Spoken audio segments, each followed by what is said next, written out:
नमस्कार, Asian news देख रहे हैं आप। मैं हूं मनीष। मध्य प्रदेश में स्कूल शिक्षा विभाग का अजब कारनामा सामने आया। विभाग ने ट्रांसफर के लिए ऑनलाइन आवेदन मांगे थे। 4,503 शिक्षकों ने ट्रांसफर की अर्जी लगाई, लेकिन इसके मुकाबले विभाग ने 11,584 शिक्षकों के तबादले किए। दरअसल राघोगढ़ से कांग्रेस विधायक जयवर्धन सिंह ने विधानसभा में स्कूल शिक्षा विभाग से शिक्षकों के तबादलों को लेकर सवाल पूछा था। स्कूल शिक्षा मंत्री उदय प्रताप सिंह ने जब इसका जवाब दिया तो चौंकाने वाले आंकड़े सामने आए। इतना ही नहीं, विभाग ने ट्रांसफर के लिए बनाए पोर्टल बनाने पर करीब 6.25 करोड़ रुपए भी खर्च कर दिए। कांग्रेस अब इस पर सवाल उठा रही है।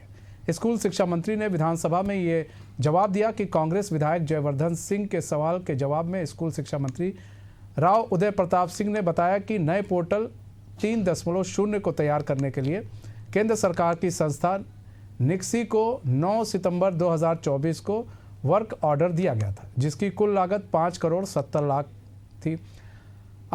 5,70,80,250 रुपये है। इसकी 5 साल की अवधि तय की गई है। शिक्षा मंत्री के जवाब के अनुसार पोर्टल का लॉगिन एक्सेस मध्यांश स्कूल, संकुल, विकासखंड, जिला, संभाग और राज्य स्तर पर पदों के अनुसार दिए हैं। अब स्कूल शिक्षा विभाग के ट्रांसफर पर बवाल हो रहा है।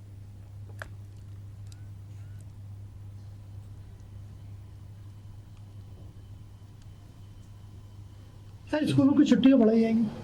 जो जिस जिले की ऐसी स्थिति बनेगी, जिला कलेक्टर को अधिकार है, वो अपने अधिकार का उपयोग करे। शिक्षकों को जो प्रदेश के नवनिहाल जो आने वाला भविष्य उनको शिक्षा देना चाहते हैं, उनके स्थानांतरण करना, सबकी हिस्सेदारी है इसमें। विधायक की अलग हिस्सेदारी, भाजपा के सांसदों की अलग हिस्सेदारी, उनके जिला अध्यक्षों की, उनके मंडल अध्यक्षों की और मंत्रिमंडल की तो आप सामूहिक जिम्मेदारी है। सब मिलकर ये मध्य प्रदेश को लूटना चाह रहे हैं। तबादला उद्योग हो या अन्य क्षेत्र में, हर क्षेत्र में आप देखो तो यही तो भाजपा का असली सच है कि सिर्फ लूट लूट लूट और वसूली। तो ऐसे में सवाल उठ रहे हैं और सवाल कांग्रेस उठा रही है। सवाल भी वाजिब है विधायक जयवर्धन सिंह का। फिलहाल हमारे साथ हमारे मेहमान जुड़ चुके हैं, पहले उनसे आपका तारुफ करा देते हैं। हमारे साथ अजय धवले जी जुड़ चुके हैं, जो कि बीजेपी के प्रवक्ता है। Doctor R K. शुक्ला जुड़ चुके हैं, जो कि वरिष्ठ पत्रकार है। राम पांडे जी जुड़ चुके हैं, जो कि कांग्रेस के स्पोक पर्सन है। आप सभी का बहुत बहुत स्वागत है एशियन न्यूज़ में। सबसे पहले अजय धवले जी, सवाल आप ही से। सर, एक पोर्टल बनाने में लगभग 6 करोड़ रुपए खर्च कर दिए जाते हैं। सर, ये कौन सा पोर्टल था? पहले तो हम ये जानेंगे इस पोर्टल में क्या ऐसा था कि 6 करोड़ की लागत का एक पोर्टल बनाया जाता है। दूसरा सवाल ये है कि सर, ट्रांसफर के लिए इतना महंगा पोर्टल बनाया गया, आखिर क्यों? देखिए मनीष जी, मुझे लगता है कि नियम और प्रक्रियाओं की जानकारी होना या आपका हमारा सभी का एक आवश्यक समझ भी होने की आवश्यकता है।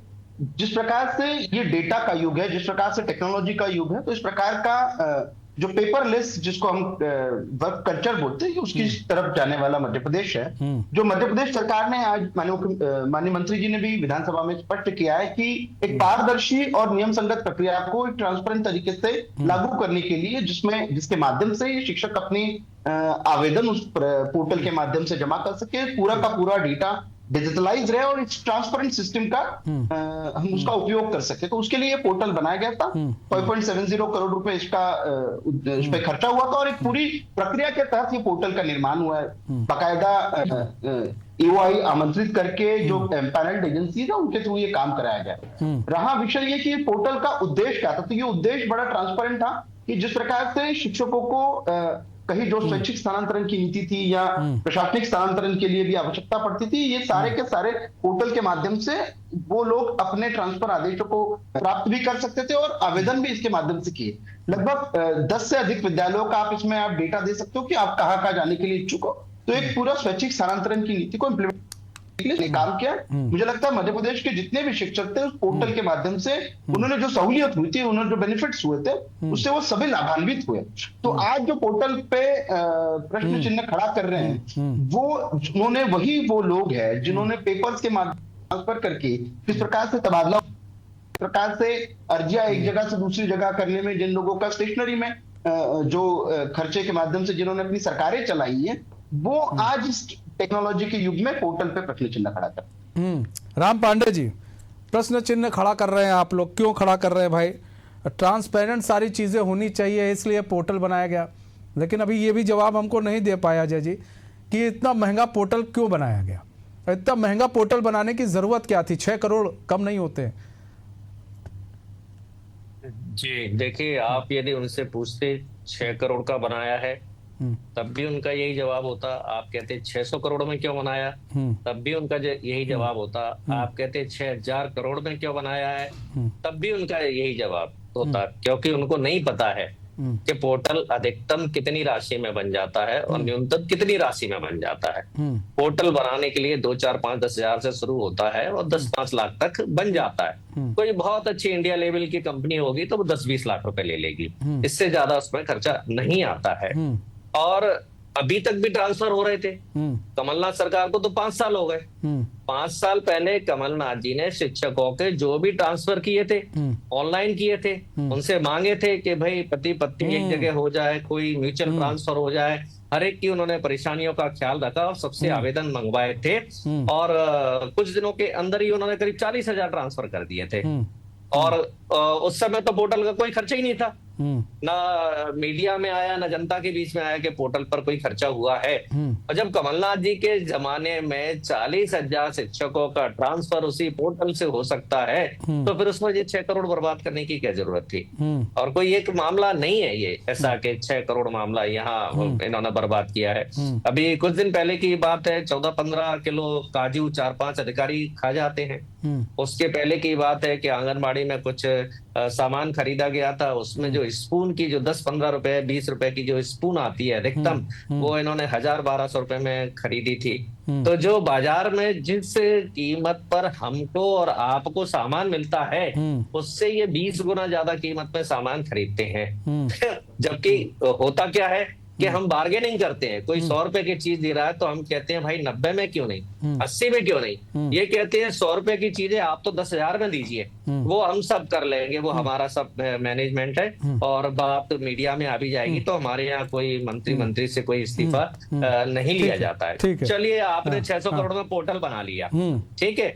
पोर्टल में करीब 4,000 लोगों ने आवेदन किए और 11,000 ट्रांसफर हो गए, मतलब 600 करोड़ खर्चा भी किया। पोर्टल पे आए 4,000 और ट्रांसफर, तो फिर ये 600 करोड़ की बर्बादी नहीं है तो क्या है। बाकी जो 7,000 ट्रांसफर हो गए वो बिना पोर्टल के हो गए और उन्होंने कोई ये एक बड़ा सवाल है। ये एक बड़ा सवाल है। हम आएंगे डॉक्टर आर.के. शुक्ला जी आपके पास, लेकिन अजय धौले जी ये एक बड़ा सवाल है।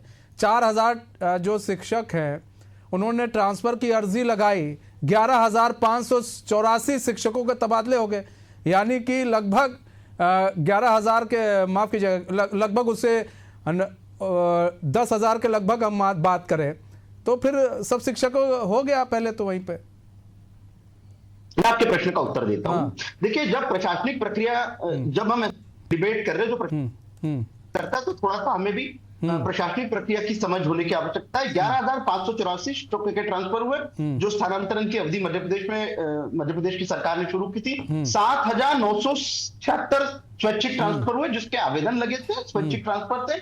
3,608 प्रशासनिक ट्रांसफर थे। अब प्रशासनिक ट्रांसफर का उद्देश्य जो था कि ग्रामीण क्षेत्रों में जो शिक्षकों की कमी थी, जहां जो अतिशेक शिक्षक थे उनको समायोजन करने की व्यवस्था थी, इस पूरी प्रक्रिया के तहत ट्रांसफर हुए थे। तो कुल मिलाकर 11,584 ट्रांसफर हुए। अब आते हैं दूसरी ओर की ये पोर्टल की आवश्यकता क्यों पड़ी। वो पोर्टल बनाने का खर्चा नहीं था, पोर्टल ऑपरेट एंड मेंटेनेंस का भी कॉस्ट होता है। वो पोर्टल अभी खत्म नहीं हुआ है। मैं एक छोटा सा उदाहरण देना चाहता हूँ कि किस प्रकार से अभी हमारे कांग्रेस के प्रवक्ता साथी राम जी सरकारी खर्चों की व्यवस्था। मध्य प्रदेश में कमलनाथ की 15 महीनों की सरकार ने आईफा आयोजन का प्रस्तावित खर्च रखा था 700 करोड़ रुपए। जो आईफा मध्य प्रदेश में हुआ ही नहीं, उस पर खर्चा हुआ है 35 करोड़ रुपए। और ये सरकारी सदन के पटल पे रखे हुए आंकड़े मैं आपको बता रहा हूं। तो ये ऐसे जिन्होंने भ्रष्टाचार, आकंठ भ्रष्टाचार में डूबे थे, वो आज हमें बता रहे, जब हम ट्रांसपेरेंसी सुनिश्चित करना चाह रहे हैं, आज माननीय मंत्री जी ने सदन के माध्यम से स्पष्ट किया कि किस प्रकार से उस पूरी ट्रांसपेरेंट प्रक्रिया के माध्यम से हमने पारदर्शिता सुनिश्चित की।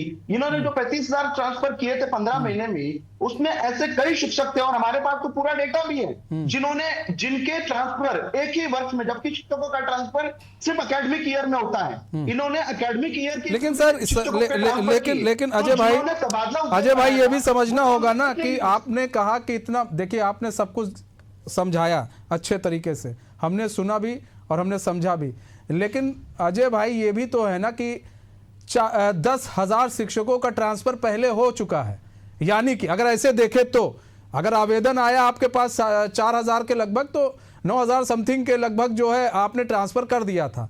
तब जो ट्रांसफर हुआ था क्या पारदर्शी नहीं था वो ट्रांसफर जो उनके ट्रांसफर किए गए, उसमें तब दिक्कत नहीं आई, और अब कैसे दिक्कत आपको लग रही थी कि आ जाएगी कि 6 करोड़ का आप लोगों ने पोर्टल बना दिया। और फिर ठीक है, रख रखाव की भी आप बात करते हैं तो उसकी भी जानकारी देंगे ना कि कितना रख रखाव में खर्चा आएगा। साल का ही आता है, अगर साल के हिसाब से भी अगर आप जोड़ेंगे कितना देंगे आप साल के हिसाब से? क्या 1 करोड़ तो नहीं देंगे ना? चलिए 1 करोड़ का आपका वो हो गया, पोर्टल हो गया, फिर कितना आप रख रखाव का देंगे? 55 लाख रुपया देंगे क्या रख रखाव का एक पोर्टल का? जी मनीष जी, यही मैंने कहा था कि जो टेक्निकल विषय होती है वो थोड़ी सी हम जब डिबेट में बैठते हैं तो मुझे लगता है कोई टेक्निकल साइड से आ जाता कि जब आप कोई सर्वर पे आप जितना हाईफाई सॉफ्टवेयर और सर्वर के माध्यम से बनाते हैं जिसमें डेटा आपको इंक्रिप्शन के माध्यम से सेव करना है, जो कोई जानकारी आपके लीक नहीं होना, तो उसके लिए खर्चा होता है। तो ये सारा ट्रांसपेरेंट तरीके से है, पूरी की पूरी प्रक्रिया आप जानकारी निकाल के देख सकते हैं। मेरा प्रश्न जो कहा है, मैंने कहा कि सरकार जब जवाबदेही सुनिश्चित विधानसभा के माध्यम से राम पांडे जी के माननीय विधायकगण ये भी पूछ सकते थे कि क्या मैकेनिज्म था, किस प्रकार से पोर्टल बना, कौन कौन आया था, किन किन लोगों ने बिड किया था, किसको काम मिला था, ये सारी जानकारी पब्लिक डोमेन में ला सकते हैं। ठीक है डॉक्टर आर के शुक्ला जी, यहाँ थोड़ी सी कमी के मतलब थोड़ी सी कमी, ये जानकारी की कमी है। जानकारी की कमी ये है कि या तो मंत्री साहब को जानकारी कम है। देखिए यहाँ पर समझना पड़ेगा, या तो मंत्री साहब को जानकारी कम थी, या तो जो उनके साथ सचिव रहते हैं उनको भी जानकारी आते हैं। अजय भाई आते हैं मंत्री साहब या तो फिर सचिव जी, दोनों की जानकारी थोड़ी सी हो सकता है कुछ हो। अभी भी पोर्टल हैं, बहुत ऐसे पोर्टल भारत के अंदर, कई ऐसे आईटी कंपनियां हैं जो आपको अच्छे पोर्टल बना के दे देंगी और सही दाम में, सही रेट में, और वो आपके रखरखाव भी करेंगी सर, और इतना खर्चा भी नहीं आने देंगी। ऐसे तो कई हम लोग जानते हैं सर। उसके बावजूद 4,000 शिक्षकों के ट्रांसफर की अर्जी आती है, 11,000 से ज्यादा शिक्षक ट्रांसफर कर दिए जाते हैं, यानी कि 9,000 पहले हुए होंगे, ऐसा हम मान रहे, 9,000 पहले हुए होंगे। अगर पहले हुए होंगे तो उनके ट्रांसफर में ट्रांसपेरेंसी जो है वो तो पूरी रही होगी ना। देखिए ये यहाँ पर एक जो है ना तकनीकी विषय भी आ रहा है। जब हम किसी भी पोर्टल को लॉन्च करते हैं या उस पोर्टल को बनवाते हैं तो एक उसमें एक्सेस लिया जाता है। यदि हम सामान्य शब्दों में बोले, एक्सेस का मतलब है स्पेस, जगह। तो हमारे प्रदेश में जितने भी शिक्षक कार्यरत हैं, अगर उन सब की रिकॉर्डिंग वहां करवाई गई है तो उसके बिहाफ पर ही एक्सेस लिया गया होगा। लेकिन अगर हम आज वर्तमान मूल्य को बेस मान के चलें तो निश्चित रूप से 6 करोड़ का पोर्टल मुझे नहीं लगता हिंदुस्तान के किसी भी विभाग में या किसी भी प्रदेश में चल रहा होगा। ये बहुत बड़ी अमाउंट है, इतने बड़े पोर्टल नहीं होते हैं, ये बात बिल्कुल सही है। अब दूसरा प्रश्न है कि साहब एप्लीकेंट थे 4,503 और जो है वो 11,584। ठीक है भाई, अगर इसकी कोई वैधानिक प्रक्रिया का भी पालन किया गया है प्रशासन स्तर पर, जैसे कि अभी हमारे अजय धबले जी बता रहे थे, तो निवेदन करता हूँ कि साहब आप 6 करोड़ की जगह 12 करोड़ का एक पोर्टल बनवा, उसमें कम से कम हमारे बेरोजगार अगर 5,000 अप्लाई करें तो कम से कम आप 10,000 को नौकरी दे दो। अगर यहाँ की चीज संभव है तो वहां भी संभव होना चाहिए। तो मुझे लगता है कि हमारे अजय भाई इसका ईमानदारी से जवाब देंगे। ठीक है। राम पांडे जी भाई, सरकार काम कर रही है और अगर उसमें कुछ तकनीकी चीज़ें हो सकती हैं, लगा हो सकता है, पैसा लग सकता है, ऐसा नहीं है। अगर बोल रहे हैं अजय जी तो हो सकता है कुछ हो उसमें पैसा लगा हो। स्पेस की बात हो रही है, सर्वर की बात हो रही है, लेकिन उतना सर्वर और स्पेस तो हम लोग भी जान रहे हैं, टेक्निकल थोड़ा बहुत हो सकता है, लेकिन हो अब नीड है चीज़ों की। अगर नीड के हिसाब से काम हो रहा है सरकार के अंदर तो फिर इसमें ज़्यादा हो हल्ला करने की क्या ज़रूरत है? अब जनता का पैसा है, जनता पर तो 28% टैक्स लगा दिया है ना, जनता पर तो 30% इनकम टैक्स लगा दिया। जनता यदि भोपाल, दिल्ली एक शहर से दूसरे शहर जाए 100, 200, 500 पता नहीं कितना टोल टैक्स लग जाता है, तो जनता को लूटा जा रहा है ना। अब ये 5 करोड़ 70 लाख का जो पोर्टल बना है, इसकी एक्चुअल कीमत यदि हम, कंपनी ने तो खैर 20 लाख ही मांगे होंगे, उससे ज्यादा नहीं मांगे होंगे। कंपनी कह रही है कि 20 लाख में हम पोर्टल बना देंगे, आप कह रहे हो 5 करोड़ 70 लाख में आप बनाइए, तो आप सोचिए 20 से कितना मल्टीप्लाई करेंगे, 25 टाइम्स से भी ज्यादा हो रहा है कि ये जनता का इतना पैसा हर चीज में बर्बाद कर रहे हैं। मतलब जो हमारे प्रदेश में जो काम हो रहा है, जो काम दिख रहा है, भले ही घटिया दिख रहा हो, ये यदि भ्रष्टाचार मतलब यदि ये 20 लाख में ही पोर्टल बन जाता तो 25 गुना हमारे प्रदेश के अंदर काम हो रहे होते। तो 5.5 करोड़ तो एक्स्ट्रा दिया गया था, वो एक्स्ट्रा दूसरे माध्यम से लेने के लिए। और अभी इन्होंने कहा ट्रांसफर स्वैच्छिक प्रशासनिक 2 तरीके से होते हैं। भाई ट्रांसफर होता है, चाहे उसको स्वैच्छिक कहिए चाहे प्रशासनिक कहिए, और चलिए आपकी बात मान भी ली जाए तो कम से कम 25,000 स्कूलों में एक शिक्षक है। आप इतने ट्रांसफर इधर से उधर कर रहे हो तो वो ट्रांसफर का क्या हवा में हो रहे हैं क्या? कहाँ जा रहे हैं? स्कूल में तो पहुंच ही नहीं रहे शिक्षक, स्कूल में तो व्यवस्थाएं पहुंच ही नहीं रही हैं। आखिर ये शिक्षक जा कहाँ रहे? ठीक है अजय जी जवाब दीजिए, अजय जी जवाब दीजिए। एवरेज एक शिक्षक से 2-5 लाख तो ले ही जाते हैं। तो भारतीय जनता पार्टी इसके माध्यम से 1,500 करोड़ का खेल करती है। टारगेट है इनका फिक्स कि एक तो शिक्षकों से इतना कम से कम पैसा वसूलना है, और जो जनता का पैसा है वो पोर्टल तो एक उदाहरण बता रहा हूं मैं आपको, हर जगह यही हाल है इनका। ठीक है, हर ठीक है, खरीदी में ठीक है। अजय जी बोलिए, जवाब दीजिए राम पांडे जी का। जी तो मैं अभी पहले राम पांडे जी के प्रश्न को, तो भ्रष्टाचार क्या होता है मैं आपको बताना चाहता हूँ। भ्रष्टाचार होता है कि यंग इंडिया करके एक कंपनी होती है एजियल इंडिया लिमिटेड, 90 करोड़ रुपए में 750 करोड़ रुपए की नेशनल हेराल्ड की प्रॉपर्टी को टेक ओवर कर लेती है। और आज ये हमारे सामने चैनल पे डिबेट पे बैठ के भ्रष्टाचार के उदाहरण बनाते। मैं आपके साथ में मिनट जो डिबेट कर रहा था, मैंने कर्नाटक के कुछ पोर्टल के उदाहरण निकाले, क्योंकि कर्नाटक में कांग्रेस की सरकार है। कर्नाटक में एक पोर्टल चला रही सरकार भूमि, फिर एक खजाने करके पोर्टल चला रही, एक नेमाड़ी करके पोर्टल चला रही, और एक सकल करके पोर्टल चला रही है। इस सारे पोर्टल को इनके मेंटेनेंस का और इसका कॉस्ट है 86 करोड़ रुपए, 86 करोड़ रुपए। ये कर्नाटका के विधानसभा के सदन के पटल पे रखा। ये मैंने उत्तर अभी आपके सामने चलती डिबेट में ढूंढा। अब आप मुझे ट्रांसपेरेंसी का जो प्रश्न इन्होंने कि ट्रांसफर एक होता है, चाहे स्वैच्छिक हो जाए या प्रशासनिक हो जाए, ऐसा नहीं होता राम जी। आपकी जानकारी के लिए कुछ ट्रांसफर होता है जो मैं खुद से चाह रहा हूं, कुछ ट्रांसफर होता है एडमिनिस्ट्रेटिव प्रोसेस से ट्रांसफर होते हैं। तो ये हमारी मध्य प्रदेश की एक पारदर्शी सरकार है, कमलनाथ जी की दलाली वाली सरकार नहीं है, जहां वल्लभ भवन दलालों का अड्डा बन गया था। हमने देखा कि 60 दिनों में कितने आईएएस ऑफिसर्स के ट्रांसफर हुए थे उस दौरान। और एक एनडीटीवी का एक रिपोर्ट था विस्तृत कि किस प्रकार से आईएएस ऑफिसर को, मतलब सारे संभागों के कलेक्टर, सारे संभागों के कमिश्नर, सारे जिलों के कलेक्टर ये रोटेशनली ट्रांसफर किए जा रहे थे, क्योंकि आपकी सरकार को उस समय पैसा जमा करना था। तो आज हमने जवाबदेही सुनिश्चित की है। इस पोर्टल को भी आपने विधानसभा के पटल पे यह भी प्रश्न रख लीजिए कि मध्य प्रदेश की सरकार ने इन ट्रांसफरों को करके चाहे कितना एक्सपेंसिव कर लिया या कितने पैसे बचाने का काम कर लिया, हमने जवाबदेही सुनिश्चित की है। मध्य प्रदेश की जनता को उत्तरदायी। ठीक है डॉक्टर आर.के. शुक्ला, तू डाल तो मैं पात। अभी यहाँ पर अजय जी ने भी बता दिया कर्नाटक में किस तरह से इनके यहाँ पोर्टल चल रहे हैं सरकारी, उसमें कितना खर्चा आ रहा है, करोड़ों का खर्चा आ रहा है। सर ये समझ नहीं आता ये करोड़ों का खर्चा लग कैसे जाता है, क्योंकि पैसा जनता का है, इसलिए समझना ये जरूरी है। सर आते हैं, सर आपके पास भी आते हैं राम पांडे जी। आर.के. शुक्ला जी, देखिए मध्य प्रदेश हो कर्नाटक हो, ये सब देना आंकड़ों की बाजीगरी है। ठीक है, कोई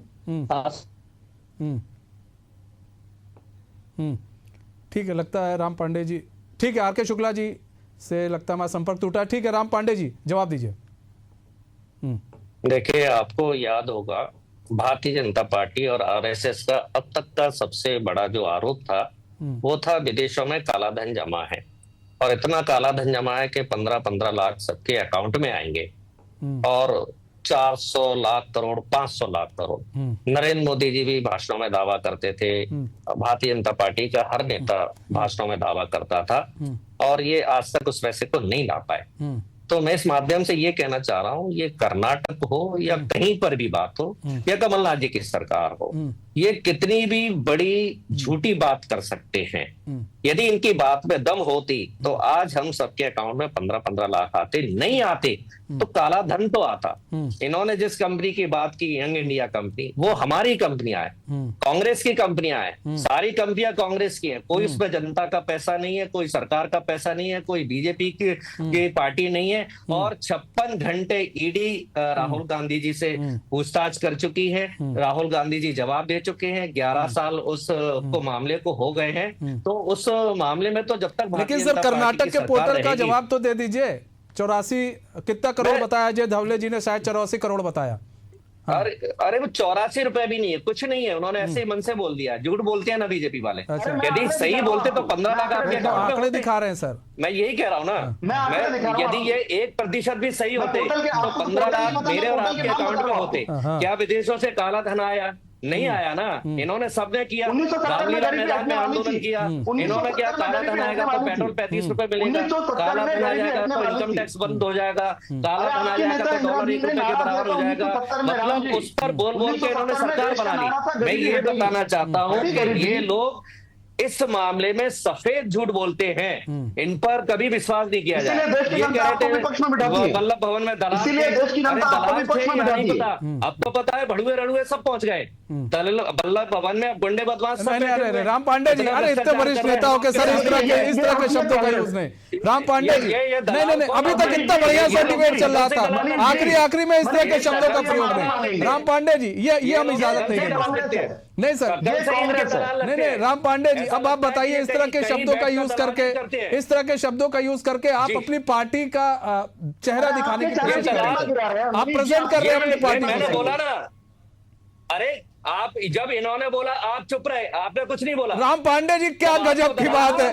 राम पांडे जी, अब राम पांडे जी आप देखिए, सबसे ज्यादा सवाल अजय जी से आप ये नहीं कह सकते हैं। आप नहीं, राम पांडे जी हमेशा आप यही कहते हैं। सबसे ज्यादा सवाल पूछा मैंने, और सर नहीं सर, आप हो सकते हैं सर, आपने दलाली सर नहीं, आपने पैसा देते किसी को देखा है क्या? राम पांडे जी, आपने पैसा दिया है क्या? राम पांडे जी, राहुल गांधी ने पैसा दिया है क्या? राम पांडे जी, आपने पैसा दिया है क्या? आपने मुझे पैसा दिया है क्या? राम पांडे जी, कितना पैसा दिया है आपके पास कोई सबूत? सर है कोई सबूत? है कोई सबूत? राम पांडे जी, है कोई सबूत आपके पास? पैसा दिया है क्या आपने मुझे? आपने पैसा दिया है राम पांडे जी? कोई आपके पास कोई सबूत है क्या?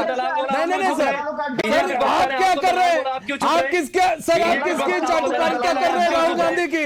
तो आप अच्छे से जान रहे होंगे राम पांडे जी। राहुल गांधी की चाटुकारिता करते करते अपने अस्तित्व को ना गिरा लीजिए।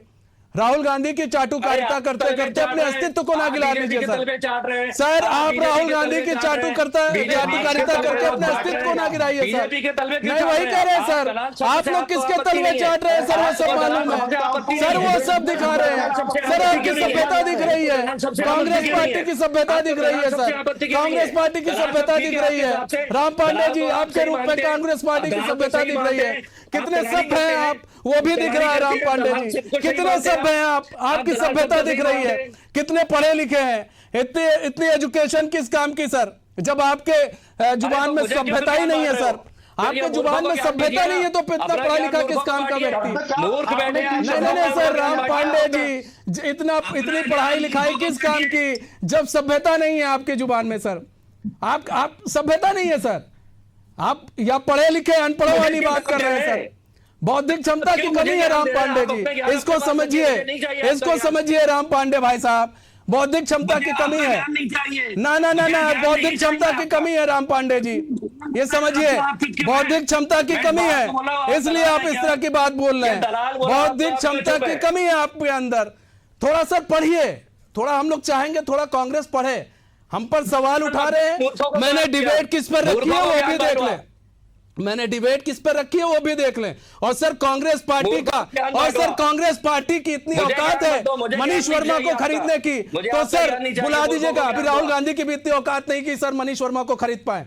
कांग्रेस पार्टी की पूरी पार्टी जुट जाए तो अभी इतनी औकात नहीं कि मनीष वर्मा को खरीद ले सर। तो अपनी चीजों को अपने पास रखिए, ठीक है? अभी किसी की इतनी औकात नहीं है, क्षमता नहीं है कि हम लोग को खरीद ले सर, ठीक है? डंके के चोट पर बात करते हैं राम पांडे जी, डंके की चोट पर बात करते हैं। आज हमने सवाल डिबेट किस पर रखा?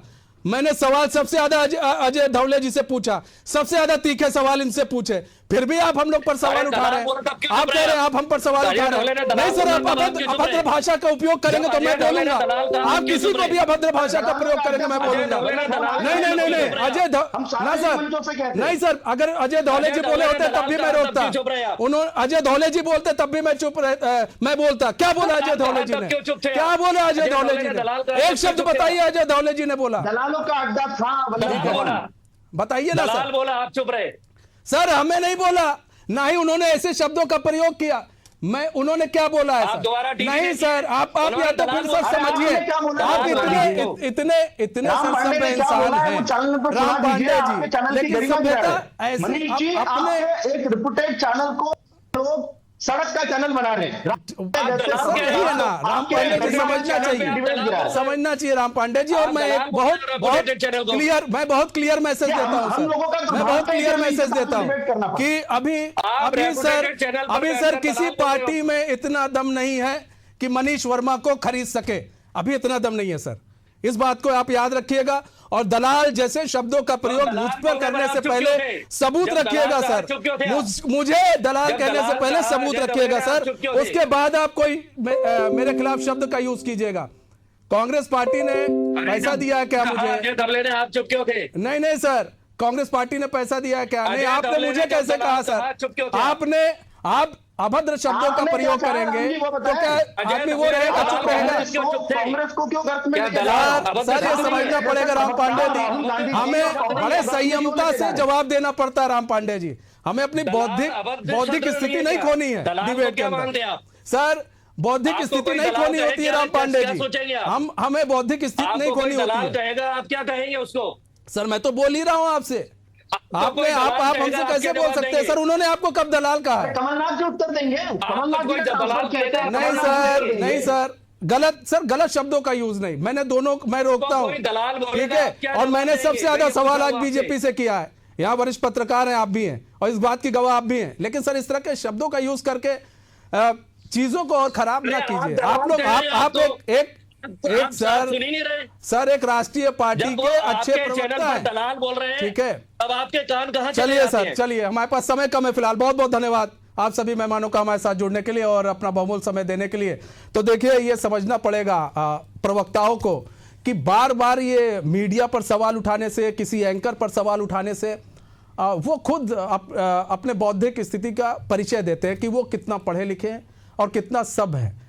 और सभ्यता इसी में है कि आराम से आए, अपनी बातों को रखें, एक मंच दिया जाता है प्रवक्ताओं को, पार्टी के नेताओं को एक मंच दिया जाता है कि आप उस मंच पर आए और अपनी बातों को अच्छे से रखें और सही तरीके से चीज़ों को प्रेजेंट करें। फिलहाल हमारे इस खास पेशकश से बस इतना ही। मुझे दीजिए इजाजत, तो खबरों के साथ बने रहने के लिए देखते रहिए एशियन न्यूज़। नमस्कार।